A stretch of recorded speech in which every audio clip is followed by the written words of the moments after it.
Hello, welcome to my channel. ಇವತ್ತು ನಾನು ಮಕ್ಕಳಿಗೆ ಬ್ರೈನ್ ಬೂಸ್ಟಿಂಗ್ ಮತ್ತು ಬೋನ್ ಸ್ಟ್ರೆಂತ್ಗೆ ಒಂದು ಒಳ್ಳೆ ಲಡ್ಡು ರೆಸಿಪಿನ ತೋರಿಸ್ತಾ ಇದ್ದೀನಿ. Dry fruits laddu.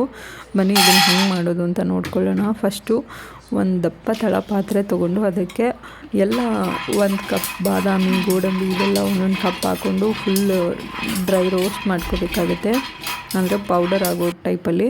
ಈಗ ನೋಡಿ, ನಾನು ಬಾದಾಮಿ ಫ್ರೈ ಮಾಡೋ ಅಷ್ಟರಲ್ಲಿ ಹಿಂಗೆ ಸೀದೋಗ್ಬಿಡ್ತು ಸ್ವಲ್ಪ. ನನ್ನ ಮಗಳು ಅಳ್ತಿದ್ರು, ಅಲ್ಲಿ ಹೋಗಿ ಹಿಂಗೆ ಬರೋ ಅಷ್ಟರಲ್ಲಿ ಸ್ವಲ್ಪ ಸೀದೋಯ್ತು. ಈಗ ಅದೇ ಥರ ಬಾದಾಮಿನೂ ಹಂಗೆ ಫ್ರೈ ಮಾಡಿ ಇಟ್ಕೊಂಡಿದ್ದೀನಿ. ನೆಕ್ಸ್ಟು ಅದೇ ಕಪ್ ಅಳತೆನಲ್ಲಿ ಸನ್ಫ್ಲವರ್ ಸೀಡ್ಸ್ನ ಹಾಕ್ಕೊಂಡಿದ್ದೀನಿ, ಸೂರ್ಯಕಾಂತಿ ಬೀಜನ. ಹಾಗೆ ಈಗ ಅದೇ ಅಳತೆನಲ್ಲಿ ನಾನು ಇವಾಗ ವಾಲ್ನಟ್ ಹಾಕೋತಾ ಇದ್ದೀನಿ. ಇದೆಲ್ಲ ಮಕ್ಳಿಗೆ ತುಂಬ ಒಳ್ಳೆಯದು, ಅಂದರೆ ತುಂಬ ಡ್ರೈ ಆಗಿ ಕೊಟ್ಟರೆ ಅವ್ರು ತಿನ್ನೋದಿಲ್ಲ. ಹಾಗಾಗಿ ಈ ಥರ ಲಡ್ಡು ಟೈಪ್ ಅವ್ರಿಗೇನಾದರೂ ಸ್ವೀಟ್ ಟೈಪ್ ಮಾಡಿಕೊಟ್ರೆ ತಿಂತಾರೆ. ಹಾಗಾಗಿ ಈ ಥರ ಮಾಡ್ತಾಯಿರೋದು. ಈಗ ನೋಡಿ, ವಾಲ್ನಟ್ ಕೂಡ ಹೀಗೆ ರೋಸ್ಟ್ ಮಾಡಿಕೊಂಡು ಎಲ್ಲ ಒಂದು ಪ್ಲೇಟಿಗೆ ಹಾಕೋತಾ ಇದ್ದೀನಿ. ಈಗ ನೆಕ್ಸ್ಟ್ ಅದೇ ಕಪ್ ಅಳತೆನಲ್ಲಿ ಪಂಪ್ಕಿನ್ ಸೀಡ್ಸ್ ಹಾಕೋತಾ ಇದ್ದೀನಿ.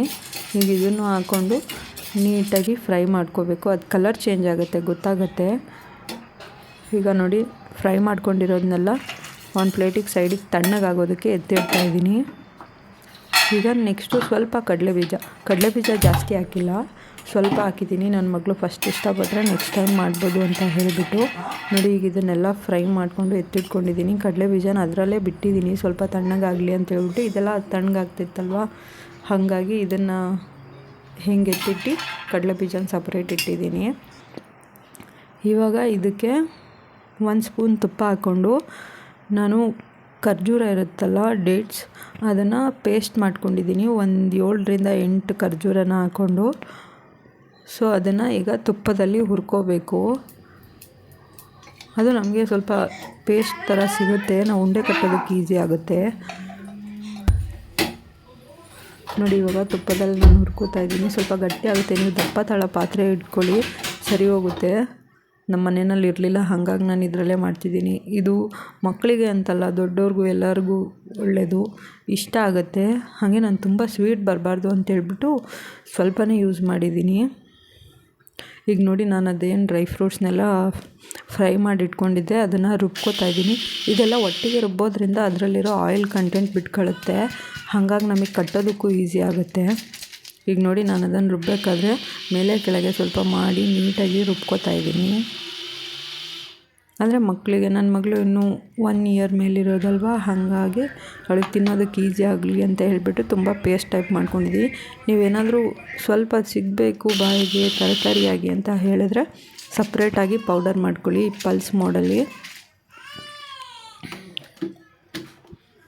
ನೋಡಿ, ಇವಾಗ ನಾನು ಎತ್ತಿಟ್ಕೊಂಡಿರೋದನ್ನೆಲ್ಲ ಹೆಂಗೆ ಈ ಥರ ಗ್ಯಾಪ್ ಕೊಟ್ಟು ನಾನು ಗ್ರೈಂಡ್ ಮಾಡ್ಕೋತಾ ಇದ್ದೀನಿ.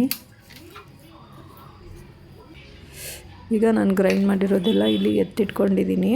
ಫಸ್ಟಿಗೆ ರುಬ್ಬಿದ್ದು ನಾನು 1-2 ಸರಿ, ಈಗ ಒಂದು 15 ಡೇಸ್ಗೆ ಆಗೋ ಥರ ನಾನು ಮಾಡಿಟ್ಕೋತಾ ಇದ್ದೀನಿ. ನೀವು ಬೇಕಾದ್ರೆ ಒಂದೇ ಸರಿನೂ ಮಾಡಿಟ್ಕೋಬೋದು, ಬಟ್ ಹಂಗೆ ಮಾಡಿಟ್ರೆ ಚೆನ್ನಾಗಿರಲ್ಲ ಅಂತ ಹೇಳಿಬಿಟ್ಟು ನಾನು 15 ಡೇಸ್ಗೆ ಒಂದು ಸರಿ ಆಗೋ ಥರ ನಾನು ಮಾಡಿಟ್ಕೋತಾ ಇದ್ದೀನಿ. ಈಗ ನೋಡಿ, ಇದನ್ನೆಲ್ಲ ಎತ್ತಿಟ್ಟಾಯಿತು. ನೀವು ಇದಕ್ಕೆ ಬೇಕಾದರೆ ಪಿಸ್ತಾ, ನಿಮಗೆ ಏನೇನು ಡ್ರೈ ಫ್ರೂಟ್ಸ್ ಇಷ್ಟ ಆಗುತ್ತೆ ಅದನ್ನೆಲ್ಲ ಸೇರಿಸ್ಕೋಬೋದು. ನಾನೀಗ ಇದಕ್ಕೆ ಸ್ವಲ್ಪ ಒಣದ್ರಾಕ್ಷಿ ಸೇರಿಸ್ಕೋತಾ ಇದ್ದೀನಿ. ಅಂದರೆ ಒಣದ್ರಾಕ್ಷಿನ ಒಂಚೂರು ತರ್ತರಿಯಾಗಿ ರುಬ್ಕೊಂಡು ಅದಕ್ಕೆ ಸೇರಿಸ್ಕೊಳ್ಳೋದು. ಇಲ್ಲ, ಸ್ವೀಟ್ನೆಸ್ ಸಿಗುತ್ತೆ ತಿನ್ನಬೇಕಾದ್ರೆ. ತುಂಬ ಸ್ವೀಟ್ ಅನಿಸಲ್ಲ, ಲೈಟ್ ಸ್ವೀಟ್ ಇರುತ್ತೆ, ತಿನ್ನೋದು ಚೆನ್ನಾಗಿರುತ್ತೆ. ನೋಡಿ, ಇವಾಗ ಇದು ಈ ರೀತಿಯಾಗಿದೆ. ಇದಕ್ಕೆ ಈ ಥರ ಒಂಚೂರು ರುಬ್ಬಿರೋದನ್ನ ಹಾಕೋತಾ ಇದ್ದೀನಿ. ಈಗ ಇದನ್ನೆಲ್ಲ ಚೆನ್ನಾಗಿ ಮಿಕ್ಸ್ ಮಾಡಿ ನೀಟಾಗಿ ಉಂಡೆ ಕಟ್ಕೊಂಡ್ರೆ ಆಯಿತು. ನನಗಿದು ಮಾಡ್ಬೇಕಾದ್ರೆ ಏನು ಅನ್ನಿಸ್ಲಿಲ್ಲ, ಬಟ್ ಈ ಉಂಡೆ ಕಟ್ಟಬೇಕಾದ್ರೆ ಅಯ್ಯೋ ಕಷ್ಟ ಅನ್ನಿಸ್ತಿತ್ತು. ಅಂದರೆ ಸ್ವಲ್ಪ ಪೇಸ್ಟ್ ಜಾಸ್ತಿ ಆಗಿದ್ದಿದ್ರೆ ಸರಿ ಹೋಗಿರೋದು, ಅಂದರೆ ಖರ್ಜೂರದ ಪೇಸ್ಟ್ ಅದೆಲ್ಲ. ನಾನು ಎಲ್ಲದನ್ನು ಸ್ವಲ್ಪ ಕಡಿಮೆನೇ ತೊಗೊಂಡಿದ್ದೆ, ಯಾಕೆಂದರೆ ನನ್ನ ಮಗಳು ಟೇಸ್ಟ್ ಮಾಡಿ ಅವ್ರಿಗೆ ಇಷ್ಟ ಆದರೆ ಅಲ್ವಾ ತಿನ್ನೋದು, ಹಾಗಾಗಿ ಸ್ವಲ್ಪ ಕಡಿಮೆ ಹಾಕ್ಕೊಂಡಿದ್ದೆ. ನೀವು ಯಾರಾದರೂ ಮಾಡಬೇಕಾದ್ರೆ ಒಂದು ಸ್ವಲ್ಪ ಖರ್ಜೂರದ ಪೇಸ್ಟ್ ಅದೊಂದು ಸ್ವಲ್ಪ ಜಾಸ್ತಿ ಮಾಡ್ಕೊಳ್ಳಿ. ನನಗೆ ಕಡಿಮೆ ಅನ್ನಿಸ್ತು, ಹಂಗಾಗಿ ಉಂಡೆ ಕಟ್ಟೋದು ಸ್ವಲ್ಪ ಗಟ್ಟಿ ಅಂತ ಅನ್ನಿಸ್ತಾ ಇತ್ತು. ಆ ಪೇಸ್ಟ್ ಸ್ವಲ್ಪ ಜಾಸ್ತಿ ಇದ್ದಿದ್ದರೆ ಕರೆಕ್ಟಾಗಿರೋದು. ಇವಾಗ ನೋಡಿ ಎಷ್ಟು ಕರೆಕ್ಟಾಗಿ ಬಂತು. ಸ್ವೀಟೂ ಅಷ್ಟೇ ಏನಷ್ಟು ಸ್ವೀಟ್ ಇರಲಿಲ್ಲ. ನಂಗೆ ಖರ್ಜೂರ ಹಾಕಿದ್ದೆ, ಹಾಗಾಗಿ ಸ್ವಲ್ಪ ಸ್ವೀಟ್ ಬರಲಿ, ಜಾಸ್ತಿ ಬೇಡ ಅಂತ ಹೇಳ್ಬಿಟ್ಟು ಕಡಿಮೆ ಹಾಕ್ಕೊಬಿಟ್ಟೆ. ನೀವು ನೋಡಿ ಹಾಕ್ಕೊಳ್ಳಿ ಜಾಸ್ತಿ ಬೇಕು ಅಂದರೆ ಸ್ವೀಟು. ನಾನೊಂದು 15 ಡೇಸ್ಗಾಗೋ ಥರ ಮಾತ್ರ ಮಾಡಿಟ್ಕೋತಾ ಇದ್ದೀನಿ. ಏಕೆಂದರೆ ನಮ್ಮ ಮನೇಲಿ ಫ್ರಿಜ್ ಇಲ್ಲ, ಏನಿಲ್ಲ, ಕೆಟ್ಟೋಗ್ಬಿಡುತ್ತೆ ಅಂತ ಹೇಳಿಬಿಟ್ಟು ನನ್ನ ಮಗಳು ಇಷ್ಟಪಟ್ಟರೆ ನೆಕ್ಸ್ಟ್ ಟೈಮ್ ಮತ್ತೆ ಮಾಡಿಕೊಡ್ತೀನಿ. ಹಾಗಾಗಿ ಉಂಡೆ ಕಟ್ಟಬೇಕಾದ್ರೆ ನನ್ನ ಮಗಳು ಇರಿಸ್ಕೊಂಡು ಒಂದು ಟೇಸ್ಟ್ ಮಾಡಿಬಿಟ್ರು. ಅದನ್ನು ನಾನು ರೆಕಾರ್ಡೇ ಮಾಡ್ಕೊಳ್ಳಿಲ್ಲ. ಆಮೇಲೆ ಅವ್ರ ಅಪ್ಪಂಗೆ ಕೊಡಕ್ಕೆ ಹೋದಾಗ ಮತ್ತೆ ಅವ್ರು ಟೇಸ್ಟ್ ಮಾಡಿದ್ರಲ್ಲ, ತಿನ್ಸೋಕೆ ಹೋದಾಗ ತಿನ್ನಲೇ ಇಲ್ಲ. ಅದೇ ರೀತಿ ಎಲ್ಲದನ್ನು ಪೂರ್ತಿ ಉಂಡೆ ಕಟ್ಟಿಟ್ಕೊಳ್ಳಿ. ಇಲ್ಲ ನೀವು ಬೇಕಾದರೆ ಚಿಕ್ಕಿ ಟೈಪ್ ಕೂಡ ಮಾಡ್ಕೊಬೋದು. ಎಲ್ಲ ಹಿಂಗೆ ಫ್ಲ್ಯಾಟ್ ಮಾಡಿ ಅದನ್ನೊಂದು ಸ್ವಲ್ಪ ಕಟ್ ಮಾಡಿದ್ರೆ ಆ ಶೇಪಲ್ಲಿ ಕ್ಯೂಬ್ ಶೇಪ್, ಯಾವ ಶೇಪ್ ಕೊಟ್ಟರು ನೀವು ಆ ರೀತಿಯಾಗಿ ರೆಡಿಯಾಗಿ ಹೋಗ್ಬಿಡುತ್ತೆ. ನಾನು ಈ ಥರ ಉಂಡೆ ಕಟ್ಟಿಟ್ಕೊಂಡೆ, ಯಾಕೆಂದರೆ ಪಾಪಕ್ಕೆ ಕೊಡೋದಲ್ವಾ, ಈಸಿ ಆಗುತ್ತೆ ಅಂತ. ಬನ್ನಿ ಈಗ ನನ್ನ ಹಸ್ಬೆಂಡಿಗೆ ಕೊಟ್ಟು ಟೇಸ್ಟ್ ಹೆಂಗಿದೆ ಅಂತ ಕೇಳೋಣ. ಡವ್ ಮಾಡಬಾರ್ದು. ನನ್ನ ಹಸ್ಬೆಂಡ್ಗೂ ಇಷ್ಟ ಆಯಿತು. ಇದು ಬರೀ ಮಕ್ಕಳಿಗೆ ಅಂತಲ್ಲ, ಎಲ್ಲರೂ ದೊಡ್ಡವರು ತಿನ್ಬೋದು, ಎಲ್ಲರಿಗೂ ಒಳ್ಳೆಯದೇ. ಟೇಸ್ಟ್ ಹೆಂಗಿದೆ? ತಕ್ಷಣ ಖಾಲಿ ಹೊಟ್ಟೆನಲ್ಲಿ ತಿನ್ನಿ, ಅವಾಗ ತುಂಬ ಒಳ್ಳೆಯದಾದರೂ ಯೂಸ್ ಆಗುತ್ತೆ. ಓಕೆ, ಇಲ್ಲಿಗೆ ನಾನು ಈ ವ್ಲಾಗ್ನ ಎಂಡ್ ಮಾಡ್ತೀನಿ. Thank you. Bye bye. Bye bye.